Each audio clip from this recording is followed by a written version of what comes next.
Hello दोस्तों, मैं are के सर में एक बार फिर से आपका बहुत बहुत स्वागत करता हूं दोस्तों अपने इस यूट्यूब के प्लेटफॉर्म पे जिसका नाम है हिंदी प्रैक्टिस किंग। साथियों, तो आइए दोस्तों, ज़्यादा देर ना करते हुए हम लोग जो बिहार के टीआरई 4.0 की जो श्रृंखला हम लोग चला रहे हैं उसी श्रृंखला को आगे बढ़ाते हुए हम लोग बीपीएससी टीआरई 4.0 शिक्षक भर्ती के लिए जो रामबाण साबित होगा दोस्तों, उसी श्रृंखला को हम लोग आगे बढ़ाते हुए हम लोग अगले प्रश्नों पर चलते हैं। ज़्यादा देर न करते हुए बताइए अगले प्रश्न का उत्तर क्या होगा।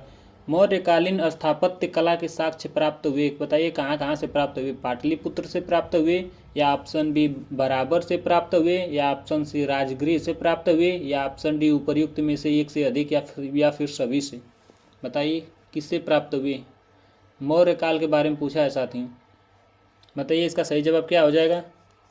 इसका सही जवाब हो जाएगा option number D. Option number D is the right answer. कौन उपर्युक्त में से एक से अधिक यानी कि सभी से पाया जाता है। पाटलिपुत्र से भी मौर्य काल के स्थापत्य कला के बारे में साक्ष्य पाया जाता है। बराबर की पहाड़ियों से भी पाया जाता है। राजगृह से भी पाया जाता है। और चलिए आइए देखते हैं पाटलिपुत्र के बारे में थोड़ा सा हम लोग देख लेते हैं। पाटलिपुत्र के बारे में यह कहाँ है, बिहार की क्या है पाटलिपुत्र, यानी कि पहले का क्या पटना। पहले इसका नाम पाटलिपुत्र था, वर्तमान में इसका नाम क्या हो गया है, पटना हो गया है। यह क्या है, बिहार की राजधानी है। कहाँ, गंगा नदी के क्या है किनारे बसा हुआ है। यह बिहार का सबसे बड़ा नगर है। बताइए बिहार का क्या है, सबसे बड़ा नगर है। जो मोस्ट इम्पॉर्टेंट फैक्ट है मैं इसको लिखवा दे रहा हूँ, बाकी बाकी को औरली बता दे रहा हूँ। सबसे बड़ा क्या है, यह नगर है। और सबसे ज़्यादा क्या है यहाँ पे, जनसंख्या है। सबसे ज़्यादा क्या है यहाँ पे, जनसंख्या भी है। पूरे बिहार के सबसे ज़्यादा जनसंख्या किस नगर में है, बिहार के पटना में है। और दूसरी सबसे बड़ी, दूसरे पूछा जाए दूसरे नंबर पे, सेकंड नंबर पे पूछा जाए तो सेकंड नंबर पे क्या है, गया है। क्या है, गया है। तीसरे नंबर पूछा जाए तो भोजपुर है। चलिए यहाँ पटना में क्या है, यहाँ पे पटना साहिब स्थित है। कौन कौन है, पटना साहिब बता चुका हूँ कई बार पिछले वीडियो में, फिर भी देख लीजिए कौन है, पटना साहिब है। पटना साहिब की मज़ार यहाँ पे है। और क्या है, और यहाँ पे क्या है, गोलघर है। और क्या है यहाँ पे, गोलघर, गोलघर स्थित है। गोलघर के बारे में पूरा डिटेल आप लोग बता दीजिए। मोटाई, ऊंचाई, लंबाई, चौड़ाई, कौन बनाया, किसने योजना तैयार की, सब कुछ बताइए आप लोग। और क्या है, पटना में यहाँ पे उच्च न्यायालय है। बिहार का क्या है, उच्च न्यायालय यानी कि हाई कोर्ट है। क्या है, उच्च न्यायालय। और क्या है, पटना में हर्यक वंश के शासक जो अजातशत्रु था उसने पाटलिपुत्र को अपने क्या राजधानी बनाया। पाटलिपुत्र मतलब पटना। किसने बनाया, अजातशत्रु ने। किसने राजधानी बनाया, अजातशत्रु ने बनाया। किसने, अजातशत्रु ने। अजातशत्रु ने क्या बनाई, अपनी राजधानी बनाई। यहाँ पे अपनी क्या बनाई, राजधानी बनाई। और इसको क्या नाम, पटना का और क्या कहते हैं, इसको जो है सरस्वती कुलगृह कहा जाता है। क्या कहा जाता है, सरस्वती कुलगृह, यानी पूरी सरस्वती का क्या है, यह भंडार है, यानी घर ही है। सरस्वती जी का क्या है, घर, पटना को कहा जाता है। और क्या है पटना में शेरशाह सूरी का मकबरा है। क्या है, शेरशाह सूरी का मकबरा या फिर समाधि कलो यहीं पे लिए थे। चलिए अगले प्रश्न पर चलते हैं। इतना डीपली तो बहुत है। बराबर की पहाड़ियाँ हैं बिहार में। और राजगिर वही राजगीर, पुराना नाम क्या है, राजगीर है। और यहाँ की विशेषता क्या है कि विश्व शांति स्तूप है। किसने स्थापित किया, जापान। कल मैंने इसको बताया। यहाँ पे क्या है, विश्व शांति स्तूप। क्या है, विश्व शांति स्तूप है। और इसको किसने बनाया, जापान की सहायता से। भारत बनवाया, किसकी सहायता से, जापान की सहायता से। इंपॉर्टेंट क्वेश्चन, थोड़ा सा ध्यान आप लोग रखिएगा। और राजगीर का दूसरा नाम क्या है, राजगृह का दूसरा नाम राजगीर है। चलिए अगले प्रश्न पर चलते हैं। बिहार पर गढ़वालों के अधिपत्य का प्रमाण मिलता है। बताइए बिहार पर गढ़वालों के अधिपत्य का प्रमाण मिलता है। मनेर ताम्रपत्र से, या मुंगेर ताम्रपत्र से, या फिर धर्मास्वामिन के वृत्तांत से, या उपयुक्त में से कोई नहीं। बताइए इसका सही जवाब क्या हो जाएगा। मनेर के बारे में आप लोग बताइए, मनेर का पुराना नाम क्या है। तब तक बताइए मनेर का पुराना नाम आप लोग बता दीजिए कमेंट बॉक्स में। मनेर का पुराना नाम क्या है बताइए। और यहाँ पे कौन सूफी संत का मकबरा है बताइए आप लोग। तब तक इसका आंसर बताइए आप लोग। इसका सही जवाब हो जाएगा ऑप्शन नंबर ए, यही होगा सही जवाब, मनेर ताम्रपत्र से। कहाँ से, मनेर ताम्रपत्र से क्या है, गढ़वालों के अधिपत्य के बारे में क्या है पता चलता है। इसका पुराना नाम क्या है, इसका पुराना नाम मनियार मथान है। पिछले वीडियो में बता चुका हूँ, मनियार मथान है। और यहाँ पे क्या है, यहाँ पे सूफी संत मखदूम मनेरी, किसका, मखदूम मनेरी। और कौन है, प्लस इनके साथ और कौन है, सूफी संत शाह दौलत। कौन है, शाह दौलत। क्या नाम है उनका? शाह दौलत मखदूम। ये दोनों लोग का क्या है? मखदूम। ये दोनों लोग का क्या है? यहाँ पे कब्र है। दोनों लोग का यहाँ पे क्या है? कब्र है या समाधि है। चलिए अगले प्रश्न पर चलते हैं हम लोग। बिहार के किस तुर्क शासक, यहाँ तुर्क पूछा है, किस तुर्क राजवंश के अभिलेख प्राप्त हुए? बताइए। मामलुक वंश के, यहाँ पे खिलजी वंश के, तुगलक वंश के, या उपयुक्त सभी? उपरयुक्त सभी। बताइए आप लोग। मामलुक वंश वहीं गुलाम वंश, कोई मामलुक वंश कहते हैं किस वंश को, या गुलाम वंश भी इसको कह सकते हैं। गुलाम वंश कुतुबुद्दीन ऐबक वाला 1206 में इसकी स्थापना किया था दिल्ली में, दिल्ली सल्तनत की। बताइए इसका सही जवाब क्या हो जाएगा? इसका सही जवाब हो जाएगा तुगलक वंश। Option number C is the right answer. Option number C is the right answer. कौन सा वंश हो जाएगा? तुगलक वंश। मामलुक वंश के बारे में थोड़ा सा देख लेते हैं। इसकी स्थापना किसने किया था? कुतुबुद्दीन ऐबक ने। किसने किया था? कुतुबुद्दीन ऐबक ने। इसी तरह आप लोग का जीएस भी पूरा तैयार हो जाएगा अगर आप पूरे सेशन को हमारे आप लोग देखते हैं तो। कुतुबुद्दीन ऐबक इसने क्या किया था? इसने सुल्तान की उपाधि धारण की थी। किसकी उपाधि? सुल्तान की उपाधि। सुल्तान की उपाधि धारण की थी किसने? कुतुबुद्दीन ऐबक ने। और कुतुबुद्दीन ऐबक के बारे में जानते हैं कि मामलुक वंश यानी गुलाम वंश कब से कब तक था? 1206 से 1290 तक था। कब से कब तक था? 1206 से 1290। बहुत इंपॉर्टेंट क्वेश्चन है। और कुतुबुद्दीन ऐबक की मृत्यु कब हुई? 1210 में। कब हुई? 1210 में, यानी कि 6 में इसने स्थापना की, 4 साल बाद क्या हुई? इसकी मृत्यु हो गई। और कैसे? पोलो खेलते हुए, पोलो या चौगान खेलते हुए, या फिर इसी को चौगान भी कहते हैं। चौगान क्या हो? खेलते हुए। क्या हो? घोड़े से गिर जाने के कारण इसके सर में चोट लगी और क्या हो गई? इसकी मृत्यु हो गई। क्या हो गई? मृत्यु हो गई। और मामलुक का मतलब ही होता है दास या गुलाम वंश। खिलजी वंश के बारे में ज़्यादा नहीं, थोड़ा सा देख लेते हैं हम लोग। इसके संस्थापक कौन? खिलजी वंश का संस्थापक बताइए। तुगलक वंश का संस्थापक बताइए आप लोग तब तक कमेंट बॉक्स में। खिलजी वंश का संस्थापक कौन है? इसका संस्थापक है जलालुद्दीन खिलजी। कौन है? जलालुद्दीन खिलजी है। कौन है? जलालुद्दीन खिलजी है। और इसकी स्थापना कब हुई थी? खिलजी वंश की स्थापना, यह पहला वंश है। और ये क्या है? यह उसके बाद क्या है? दूसरा वंश है। खिलजी वंश कब हुआ? यह 1290 में, इसकी यहाँ से 90 समाप्त हुआ था, यहाँ से स्टार्ट हुआ। 1290 से 1320, यानी 30 साल तक क्या है इसका वंश चला। खिलजी वंश की राजधानी कहाँ थी? किलोखरी थी। और इसका सबसे महान शासक कौन था? अलाउद्दीन खिलजी था। खिलजी वंश का समाप्त हुआ। इसके बाद आते हैं तुगलक वंश पे। तुगलक वंश जो क्या तीसरा वंश था। और इसका संस्थापक कौन था? इसका संस्थापक था गाजी मलिक था। संस्थापक कौन था? गाजी मलिक। कौन था? गाजी मलिक था। इसका संस्थापक गाजी मलिक। इसी का दूसरा नाम क्या था? गयासुद्दीन तुगलक भी कह सकते हैं। क्या था? गयासुद्दीन तुगलक।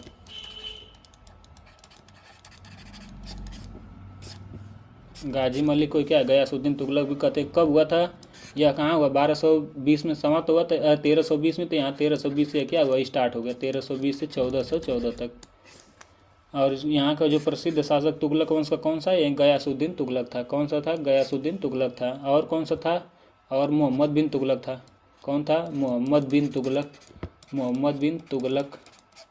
और कौन था? एक लोग, 3 लोग यहाँ के प्रसिद्ध शासक थे। और कौन सा? फिरोज शाह तुगलक। जो सबसे अच्छा कार्य कौन किया? फिरोज शाह तुगलक किया। फिरोज शाह तुगलक। फिरोज शाह तुगलक ने क्या किया? फिरोज शाह तुगलक ने क्या क्या किया है बताइए आप लोग। पहला, फिरोज शाह तुगलक ने क्या किया कि भारत में क्या है? नहरों का निर्माण कराया। नहरों का निर्माण कराया किसने? फिरोज शाह तुगलक ने। और क्या कराया इसने? और इसने तांबा चांदी का क्या है? मिश्रण का क्या है? सिक्का चलवाया। किसका? तांबा और चांदी का। तांबा और चांदी का क्या किया था? सिक्का चलवाया था। क्या चलवाया था? सिक्का जारी किया था। और क्या किया था इसने? और इसने क्या था? संसगानी यानी जीतल का, यानी किसका? जीतल का। उसी को संसगानी कहते थे। जीतल का क्या है? नया सिक्का चलवाया। नया सिक्का भी चलवाया। चलिए इतना बहुत डीपली हो गया। चलिए अगले प्रश्न पर चलते हैं। बिहार के किस क्षेत्र के संबंध में बसातीनुल उस्न का एक उन्स का मूल्यवान स्रोत है? बताइए। केंद्रीय बिहार, दक्षिण बिहार, तिरहुत, या उपमें कोई नहीं। बसातीनुल उन्स का एक मूल्यवान स्रोत बताइए कौन सा है बिहार में? इसका सही जवाब हो जाएगा तिरहुत। क्या होगा? Tirhut is the right answer. Option number C is the right answer. क्या हो जाएगा? Tirhut is the right answer. चलिए अगले प्रश्नों पर चलते हैं हम लोग। बिहार आने वाले महत्वपूर्ण चीनी यात्री का नाम बताइए। बताइए इसका, मैं पिछले वीडियो में इसका ब्रीफिंग पूरी तरह करा चुका हूँ, फिर भी बताइए आप लोग। फायान कहाँ का रहने वाला था, ये अभी आप लोग बता दीजिए। इसकी पुस्तक का नाम क्या है वो भी बता दीजिए। बताइए। युवान चांग कहाँ का रहने वाला है, बताइए आप लोग। खैर बता ले जाएंगे लेकिन फिर भी बताइए। इत्सिंग कहाँ का रहने वाला था, आप लोग बताइए। बताइए इसका सही जवाब पहले क्या होगा। बिहार में आने वाला महत्वपूर्ण चीनी यात्री कौन है, बताइए। इसका सही जवाब हो जाएगा एक से अधिक, यानी कि उपयुक्त में से सभी is the right answer. Phyan क्या था, ये अभी चीनी यात्रा, तीनों पहले तो चीनी यात्री हैं, तीनों क्या हैं, चीनी यात्री हैं, यानी तीनों का संबंध कहाँ है, चीनी यात्री हैं तीनों। चीनी यात्री, चीनी यात्री, चीनी यात्री, तीनों क्या हैं, चीनी यात्री हैं। चलिए इनके थोड़ा थोड़ा देख लेते हैं। चीनी यात्री हैं। फिर क्या, और ये फायान कब आया, 399 ईस्वी में भारत आया था। कब आया था, 399 ईस्वी में भारत आया था। भारत आया, ये बहुत इंपॉर्टेंट क्वेश्चन है। कब आया, 399, ये बार बार पूछा जाता है। और एक और प्रश्न पूछा जाता है कि इसकी पुस्तक का नाम क्या है। इसकी पुस्तक का नाम बता दीजिए। पुस्तक का नाम क्या है, इसकी पुस्तक का नाम था फुकोकी। फुकोकी, क्या पुस्तक ना, फुकोकी इज द बहुत मोस्ट इंपॉर्टेंट क्वेश्चन है। चलिए युआन कब आया था, या 630 में आया था। कब आया था, 630 ईसा पूर्व में आया था। और इसने क्या लगभग 15 वर्ष तक भारत रहा। 15 वर्ष तक क्या रहा, तक यहाँ रहा, 15 वर्ष तक यहाँ पर रहा। और यह कब आया था, इत्सिंग कब आया था, यह 672 में आया था और लगभग 695 तक रहा यहाँ पे। और यह 695 तक रहा। और क्या उसमें भी, इस जो 72 से 95 के बीच में रहा, उसमें भी 10 वर्ष तक क्या किया, नालंदा में रहा। और बौद्ध ग्रंथों को क्या किया, नालंदा में रह के पढ़ा। कहाँ रहा, 10 वर्षों तक नालंदा में रहा। यह बिहार के इंपॉर्टेंट है। 10 वर्षों तक कौन रहा, इत्सिंग रहा। कहाँ रहा, नालंदा में रहा, नालंदा में। चलिए अगले प्रश्न में चलते हैं। मुगल काल में बिहार आने वाला प्रथम विदेशी यात्री कौन था, बताइए आप लोग। मुगल काल में बिहार आने वाला प्रथम विदेशी यात्री कौन था। ऑप्शन ए है मुल्ला तकिया, ऑप्शन बी है अब्दुल लतीफ़, ऑप्शन सी है मोहम्मद सादिक, ऑप्शन डी है मुल्ला बहानी। बताइए इसका सही जवाब। इसका सही जवाब हो जाएगा मुल्ला तकिया। कौन था, मुल्ला तकिया इज द राइट आंसर। कौन था, मुल्ला तकिया। Option number A is the right answer. चलिए अगले प्रश्नों में चलते हैं हम लोग। निम्नलिखित यूरोपीय यात्रियों में कौन बिहार नहीं आया था, बताइए। पहले तो यूरोप का रहने वाला था, और कौन था जो बिहार ही नहीं आया था, बताइए। पीटर मुंडी नहीं आया था, या फ्रांसाय बर्निए नहीं आया था, या जॉन मार्शल नहीं आया था, या मैनरिक नहीं आया था, बताइए। इसका सही जवाब क्या हो जाएगा। इसका सही जवाब हो जाएगा ऑप्शन नंबर बी, फ्रांसाय बर्निए नहीं आया था। कौन, फ्रांसाय बर्निए नहीं आया था। पीटर मुंडी भी आया था, जॉन मार्शल भी आया था, मैनरिक भी आया था। चलिए अगले प्रश्न पर चलते हैं। बहारिस्तान गैबी किसकी रचना है, बताइए। बहारिस्तान गैबी, देखने में लग रहा है मुसलमान शासक ही लिखा होगा ऐसा। बहारिस्तान गैबी। ऑप्शन ए है मुल्ला तकिया, ऑप्शन बी है मिर्जा नाथन, ऑप्शन सी है मुल्ला बहानी, ऑप्शन डी है मिर्जा गुलाम हुसैन। बताइए किसने लिखा था। इसका सही जवाब हो जाएगा मिर्जा नाथन। कौन, Mirza Nathan. Option number B is the क्या है, राइट आंसर है। चलिए अगले प्रश्न पर चलते हैं हम लोग सीधे। प्राचीन बिहार के इतिहास की जानकारी का स्रोत क्या है, बताइए। जो प्राचीन बिहार है, जो हम लोग को बिहार है प्राचीन, उसके जो इतिहास की जानकारी का सबसे अच्छा तरीका कौन सा है, बताइए। भग्नावशेष है, या यात्रा वृत्तांत है, या अभिलेख है, या सभी है। भग्नावशेष का मतलब वही जो हड्डी मांस कंकाल रह जाता है, उससे हम लोग पता लगाते हैं कितने वर्षों तक पुरानी हड्डियाँ हैं, या फिर कुछ छूट जाता है मृदभांड वगैरह, तो उससे पता लगा, भग्नावशेष कहते हैं। यानी कि मृत्यु के बाद जो बचा खुचा शेष है उसी को भग्नावशेष कहते हैं। यात्रा वृत्तांत का मतलब वहाँ कोई लेखक लिख दिया, उसकी यात्रा किया हो, लिख दिया हो। अभिलेख का मतलब पत्थरों पर जो लिखकर उत्कीर्ण किया गया हो उसको कहते हैं। या उपर्युक्त में सभी, बताइए। बताइए इसका सही जवाब क्या हो जाएगा। इसका सही जवाब हो जाएगा सभी से तो जानकारी प्राप्त होती है, तभी तो उसको जो है सर्वोत्कृष्ट माना जाता है कि हाँ सब में लिखा गया है, यानी कि यह बात क्या है, सत्य है। चलिए अगले प्रश्न में चलते हैं हम लोग सीधे। अशोक का लघु शिलालेख प्राप्त हुआ, बताइए कहाँ से अशोक का लघु शिलालेख प्राप्त हुआ, बताइए। सासाराम से, केसरिया से, रामपुरवा से, या वैशाली से, बताइए इसका सही जवाब क्या हो जाएगा। इसका सही जवाब हो जाएगा अशोक का लघु शिलालेख सासाराम से मिला है। कहाँ से मिला है, सासाराम, यहाँ सहसराम लिखा है, लेकिन यहाँ पे सासाराम हो जाएगा। क्या हो जाएगा? सासाराम। कहाँ से मिला है? सासाराम से। चलिए अगले प्रश्न पर चलते हैं। बिहार से प्राप्त मौर्यकालीन अभिलेखों की भाषा क्या है? बताइए, संस्कृत है कि प्राकृत है या फिर ये दोनों है या कोई नहीं है? बताइए, इसका सही जवाब बताइए आप लोग। इसका सही जवाब हो जाएगा Prakrit. Prakrit is the right answer. Option number B is the right answer. Bihar से प्राप्त मौर्यकालीन अभिलेखों की लिपि कौन सी है? प्राकृत तो ठीक है, तो प्राकृत की लिपि कौन सी? बताइए, खरोष्ठी है, अरामाइक है या ब्राह्मी है या कोई नहीं है? बताइए इसका सही जवाब।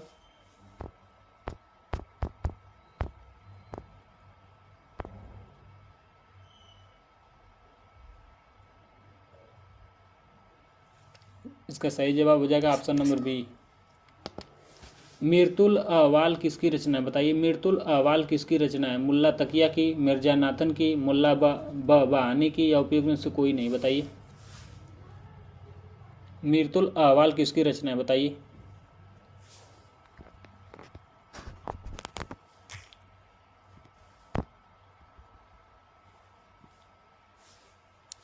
इसका सही जवाब हो जाएगा option number C is the right answer. कौन? मुल्ला बहानी की रचना है। क्या है?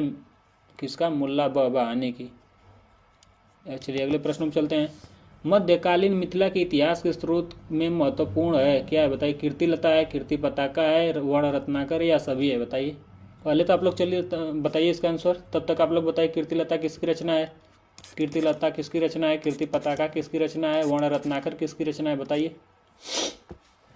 और कौन कौन सी भाषा में है? बताइए। इसका सही जवाब तब तक बताइए आप लोग। इसका सही जवाब हो जाएगा उपयुक्त में सभी। कौन? उपयुक्त सभी है। इसका सही जवाब क्या हो जाएगा? उपयुक्त सभी से हो जाएगा। कीर्तिलता किसकी रचना है? यानी कीर्तिलता के रचनाकार कौन है? विद्यापति है। कौन रचनाकार है? विद्यापति। कौन है? विद्यापति। कीर्ति पताका भी किसकी रचना है? यह भी विद्यापति की है। किसकी है? विद्यापति की है। एक कीर्तिलता जो कीर्ति सिंह के दरबार में लिखा गया था, उन्हीं के, कीर्ति सिंह के। और इन्हें विद्यापति को क्या कहा जाता है? पहले तो ये जान लीजिए कि विद्यापति को हम लोग क्या कहते हैं? मैथिल कोकिल कहते हैं। कि मैथिल कोकिल कहते हैं। क्या कहते हैं? मैथिल कोकिल कहते हैं। इनकी रचना है पदावली। पदावली में क्या है? यह मैथिल भाषा, मैथिली भाषा में। किस भाषा में है? मैथिली भाषा में। इसीलिए इनको क्या कहते हैं? इसीलिए इनको क्या कहते हैं? मैथिल कोकिल कहते हैं। क्या कहते हैं? मैथिल कोकिल कहते हैं। ये जो जो जो विद्यापति जो कीर्तिलता है, यह जो कीर्ति सिंह के, किसके? कीर्ति सिंह वहाँ के राजा हुआ करते थे। उन्हीं के दरबार में रहते थे कीर्ति सिंह। और कीर्ति पताका किनके जैसे बड़ाई में लिखी गई थी, उनका नाम था शिव सिंह। क्या नाम था? शिव सिंह। शिव सिंह के बड़ाई का मतलब वहीं ये जितने विजय युद्ध में जितने विजयी हुए थे उन सबका क्या इसमें वर्णन है। और जो कीर्ति सिंह है, इनके क्या वीरता और उदारता का क्या इसमें गुणों का गान किया गया है। वर्ण रत्नाकर के लेखक कौन है? वर्ण रत्नाकर के लेखक ज्योतिरीश्वर ठाकुर हैं। कौन है? ज्योतिरीश्वर ठाकुर। कौन है? ज्योतिरीश्वर ठाकुर हैं। कौन है? ज्योतिरीश्वर ठाकुर हैं। इसकी रचना कब किए थे? 1324 में किए थे। कब किए थे? 1324 ईस्वी में।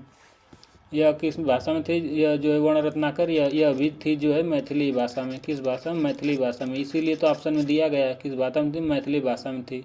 और यह क्या है? सबसे पुराना ग्रंथ है। यह क्या है? सबसे पुराना है। क्या है? सबसे पुराना ग्रंथ है। पहली बार सबसे पहले क्या है? इसी जो वर्ण रत्नाकर, इसी को क्या किया गया था? अवहट भाषा में क्या किया था? इस्तेमाल किया गया था। कि अवहट नाम भी कोई भाषा होती है, इसी वर्ण रत्नाकर पुस्तक में उस भाषा का क्या उल्लेख किया गया था। चलिए अगले प्रश्न पर चलते हैं हम लोग। अगला प्रश्न है, बिहार के गया जिले से अपसड़ से प्राप्त, यानी कि बिहार में जो गया जिला है वहाँ का स्थान है अपसड़। अपसड़ से प्राप्त अभिलेख किस राजवंश के बारे में जानकारी मिलती है? बताइए। परवर्ती गुप्त वंश, हर्यक वंश, पाल वंश, मौर्य वंश। परवर्ती गुप्त वंश के संस्थापक कौन है? बता दीजिए। हर्यक वंश के संस्थापक कौन है? बता दीजिए। पाल वंश के संस्थापक कौन है? बता दीजिए। मौर्य वंश के संस्थापक कौन है? बता दीजिए। आप लोग कमेंट बॉक्स में जल्दी जल्दी अपने आंसर को पिन कीजिए। बताइए इसका सही जवाब बताइए आप लोग। पहले तो इस प्रश्न का सही जवाब बताइए, उसके बारे में बताता हूँ। इसका सही जवाब हो जाएगा ऑप्शन नंबर ए, परवर्ती गुप्त इज द राइट आंसर। कौन सा? परवर्ती गुप्त। परवर्ती गुप्त के बारे में थोड़ा सा देख लेते हैं। यह गुप्त वंश के पतन के बाद मालवा व मगध के शासन करने वाला क्या है? वंश है। मालवा, जैसे जब गुप्त वंश समाप्त हो गया तो जो मालवा और मगध है उसी के शासन, उस दोनों पे शासन करने वाला क्या है, यह परवर्ती गुप्त वंश था। इसके बारे में जानकारी जो आदित्य सेन का जो अफसद नाम का अभिलेख था उसमें मिलता है। इसके संस्थापक कौन है बताइए, इसके संस्थापक, इस वंश के संस्थापक जो इंपॉर्टेंट है मैं वहीं लिखवा रहा हूँ। इस चारों को बताइए, संस्थापक के बारे में बताइए आप लोग कौन है, संस्थापक के बारे में चारों को बताइए कौन है।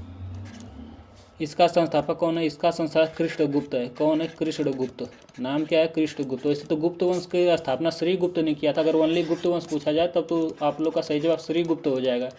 लेकिन यहाँ पे क्या परवर्ती गुप्त वंश पूछा है, यानी गुप्त वंश के बाद जो मालवा और मगध था दोनों पे आधिपत्य स्थापित करने वाला कौन था, कृष्णगुप्त था। कौन था, कृष्णगुप्त था। कब इसका जो है शासन काल रहा, 510 से 521 तक। क्या, परवर्ती गुप्त वंश। हर्यक वंश का संस्थापक कौन है बताइए, हर्यक वंश का संस्थापक बिंबिसार है। कौन है, बिंबिसार, बिंदुसार नहीं, बिंबिसार है। कौन है, बिंबिसार। कब इसकी स्थापना की, 544 ईसा पूर्व में की। कब किए, 544 ईस्वी में। पाल वंश के संस्थापक कौन है, गोपाल हैं। पाल वंश के संस्थापक कौन, गोपाल हैं। और इन्होंने कब किया, 750 ईस्वी में लगभग। मौर्य वंश के संस्थापक कौन है, चंद्रगुप्त मौर्य हैं। कौन है, चंद्रगुप्त मौर्य हैं। चंद्रगुप्त मौर्य लगभग कितना, 322 ईस्वी में इन्होंने क्या किया, स्थापना किया। चलिए अगले प्रश्न में चलते हैं हम लोग ज़्यादा देर ना करते हुए। पाल शासकों के बारे में जानकारी मिलती है बताइए, देवपाल के मुंगेर अभिलेख से, नारायण पाल का भागलपुर ताम्रपत्र अभिलेख से, महिपाल प्रथम के नालंदा एवं मुजफ्फरपुर अभिलेख से, या सभी से। बताइए इसका सही जवाब, इसका सही जवाब बताइए आप लोग क्या होगा। इसका सही जवाब हो जाएगा सभी से। किसे, सभी से। आप लोग एग्जाम हाल में देखिए, जहाँ तक सभी इसमें अगर दिया होगा ऑप्शन में तो आप सभी लगाइएगा। चलिए अगले प्रश्न में चलते हैं हम लोग। बिहार के लिए सर्वाधिक प्राचीन साहित्यिक स्रोत क्या है बताइए आप लोग। बिहार के लिए सर्वाधिक प्राचीन साहित्यिक स्रोत क्या है, अथर्ववेद है, अरण्यक है, उपनिषद है, या सामवेद है। बताइए आप लोग, इसका सही जवाब दीजिए आप लोग। इसका सही जवाब हो जाएगा option number A, Atharvaveda is the right answer. कौन, अथर्ववेद। अथर्ववेद में होता क्या है, इसमें जादू टोना होता है, और इसमें क्या है, इसमें किन किन तत्वों का वर्णन होता है पहले तो लिख दीजिए। इसमें क्या होता है, इसमें जादू टोना, थोड़ा थोड़ा जान लीजिए इस सबों के बारे में। क्या होता है, जादू टोना होता है इसमें, क्या होता है, जादू टोना होता है। और अथर्ववेद में क्या है, 5 तत्वों से मिलकर अथर्ववेद बना है। किसमें से, किस किस चीज़ से, एक आकाश, वायु, अग्नि, जल, पृथ्वी, इन सब से क्या है, इन्हीं सबको मिलाकर इसमें इसका वर्णन होता है इन्हीं लोग का। उसे क्या, अथर्ववेद के नाम से जानते हैं। अरण्यक के बारे में जान लेते हैं थोड़ा सा, कि यज्ञ से रिलेटेड व दार्शनिक मतों से क्या है, यह रिलेटेड है। इसमें यज्ञ से और क्या है, यज्ञ प्लस दार्शनिक मत, इसमें क्या है, यज्ञ प्लस दार्शनिक मत होता है। इन्हीं के बारे में क्या, इनकी जानकारी मिलती है। उपनिषद क्या था, उप प्लस निषद 2 शब्दों से मिलकर बना है। उप का मतलब होता है समीप, और निषद का मतलब होता है जानकारी, यानी कि गुरु के समीप बैठकर जो जानकारी ली जाती है उसको उपनिषद कहते हैं। और इसमें क्या है, इसमें ब्रह्मा, आत्मा, जगत, ज्ञान, ये सब क्या होता है, इन्हीं सबको ज्ञान के बारे में दिया जाता है। किनके बारे में, ब्रह्म क्या होता है, ज्ञान क्या होता है, आत्मा क्या होता है, आत्मा क्या होती है, जगत क्या होता है, जगत, इन्हीं सब के बारे में क्या है, इसमें उपनिषद के बारे में क्या जानकारी दी जाती है। सामवेद में क्या है, इसमें मंत्रों का गायन होता है। मंत्र जैसे मंत्रों को, गायत्री मंत्र वगैरह को जो उसको गायन गीत के माध्यम से उसको क्या प्रस्तुत किया जाता है, इसको क्या सामवेद में क्या दर्शाया जाता है। चलिए अगले प्रश्न में चलते हैं। इतना ब्रीफ या डीपली तो बहुत है।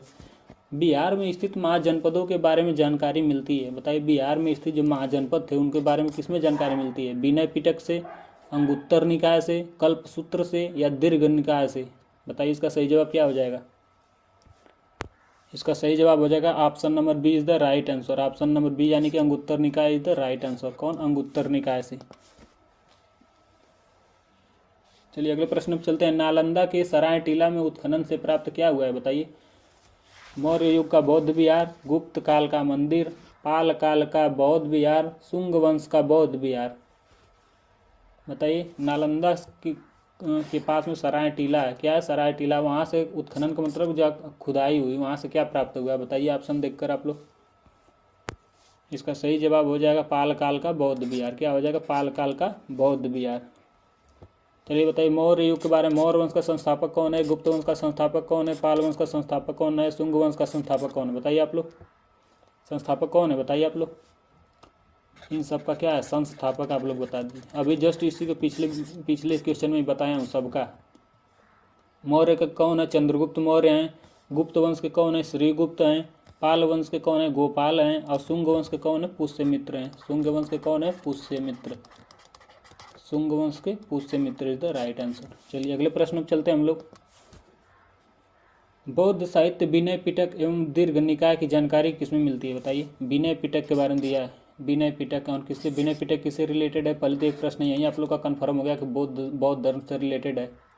और दीर्घ निकाय की जानकारी किससे मिलती है? बताइए। मगध के राजतंत्र एवं वैशाली के गणतंत्रों के बारे में जानकारी मिलती है, या मौर्योत्तर बिहार के बारे में, या दोनों के बारे में, या किसी नहीं? बताइए इसका सही जवाब। इसका सही जवाब हो जाएगा मगध और मौर्योत्तर दोनों के बारे में। किसके? दोनों के बारे में। Option number C is the right answer. किनके? दोनों के बारे में क्या होती है? जानकारी प्राप्त होती है। चलिए अगले प्रश्न में चलते हैं। बिहार में बड़े पैमाने पर खनन करने पर, यानी उत्खनन का मतलब खनन कार्य करवाने वाला, कई प्राचीन स्थलों की खोज करने वाला पुरातत्ववेत्ता कौन है? बताइए। मार्टिमर व्हीलर है, दयाराम साहनी है, विलियम जोन्स है, कनिंघम है। बता दीजिए कि ये लोग क्या क्या खोजे थे। बताइए इनके बारे में, बताइए कि ये लोग क्या क्या खोजे थे। बताइए पहले तो इसका सही जवाब बताइए कि जो क्या है उत्खनन करता बिहार में बहुत बड़े पैमाने पर कराया करता था, उसका नाम बता दीजिए आप लोग कौन है।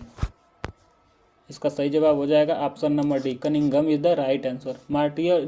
मार्टिमर व्हीलर था, यह 20वीं सदी में क्या है ब्रिटिश पुरातात्विकवेत्ता है। और जो दयाराम साहनी है ये क्या किए थे? हड़प्पा की खोज के लिए प्रसिद्ध है 1921 में। कब? 1921 में इसकी हड़प्पा की खोज, सिंधु का जो हड़प्पा है, हड़प्पा इसकी क्या किए थे? इसकी खोज किए थे। और जो विलियम जोन्स है इन्होंने क्या किए थे? 1784 में। कब? 1784 में इन्होंने कलकत्ता में एशियाटिक सोसाइटी की क्या की थी? स्थापना किए थे। कहाँ? कलकत्ता में। कलकत्ता कहाँ है? बंगाल में है। कलकत्ता में क्या किए थे? एशियाटिक सोसाइटी की स्थापना, एशियाटिक सोसाइटी की स्थापना किए थे।